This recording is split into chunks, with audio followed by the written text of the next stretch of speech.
या अय्युहल्लज़ीना आमनू कू अनफुसकुम व अहलीकुम नारा। ऐ लोगो जो ईमान लाए हो, अपने आप को और अपने घर वालों को जहन्नुम की आग से बचाओ।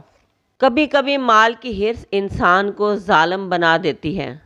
इंसान अपनी औलाद की उस तरह तरबियत नहीं कर पाता जैसे रब ताला ने हुक्म दिया। होश संभालते ही कुछ वालिदैन अपनी औलाद को यूरोप ममालिक अपनी पहुंच से दूर, अपनी निगरानी से दूर भेज देते हैं।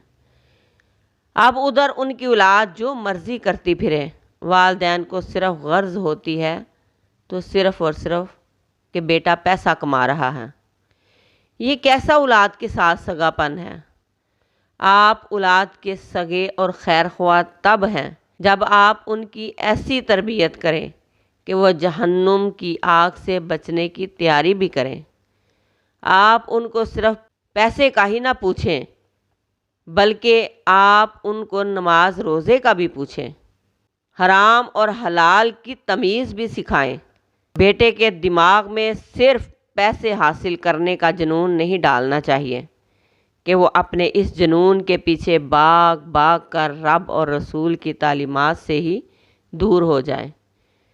कल क़यामत के दिन आप बर्दाश्त कर पाएंगे कि आपका बच्चा जहन्नुम में फेंक दिया जाए। रोज़ी रोटी के लिए कोशिश करना बुरा नहीं, करनी चाहिए, लेकिन बुरा तब है जब अल्लाह और उसके अहकामात से इंसान दूर होकर सिर्फ पैसे के पीछे भाग भाग कर दुनिया फ़ानी से रुखसत हो जाए।